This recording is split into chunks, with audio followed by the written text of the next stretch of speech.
नव्हती, हवेपेक्षा त्यांचा वेग होता. अन्यायाविरुद्ध लढण्याचा इरादा नेक होता. अन्यायाविरुद्ध लढण्याचा इरादा नेक होता. असा जिजाऊंचा शुभा लाखात नाही तर जगात एक होता. असा जिजाऊंचा शुभा लाखात नाही तर जगात एक होता.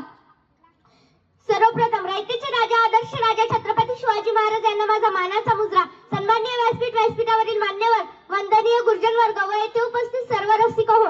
सह्याद्रीच्या कलिकपर्णी घाम फुटेल, झाडे झुडपे शहारतील, त्या विशाल बले त्यांच्या समोर झुकाव वाटेल. असे रयतेचे राजा, आदर्श राजा छत्रपती शिवाजी महाराज, लोक म्हणजे छत्रपती शिवाजी महाराज इतिहासाचे साक्षीदार उभे तुमच्या समोर. इतिहासाचे साक्षीदार उभे तुमच्या समोर. किल्ला एक एक न्याळा आठवा शुभांचे कारभार. दिली उभारी मनाला झाले वाऱ्यावरती स्वार. दिली उभारी मनाला झाले वाऱ्यावरती स्वार.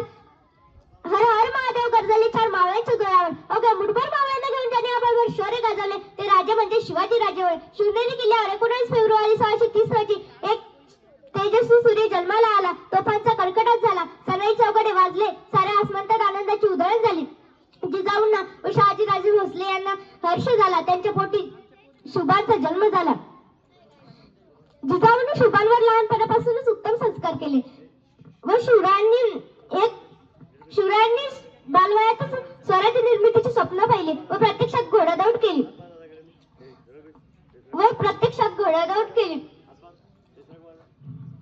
स्वराज्य निर्मिती करताना त्यांना अनेक अडथळे आले, पण ते डगमगले नाहीत. त्यांनी स्वराज्य निर्मितीचे कार्य अविरतपणे चालूच ठेवले.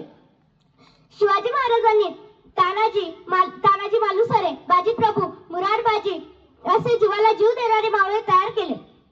तोरणा गड आला पण सिंह गेला, प्रतापगडावरील पराक्रम, शाहिस्तेखानाची फजिती, आग्र्याहून सुटका असे अनेक प्रसंग शिवाजी महाराजांच्या अजोड कार्याची महती पटवून देतात. अखेर 3 एप्रिल 1630 रोजी छत्रपती शिवाजी महाराजांनी शेवटचा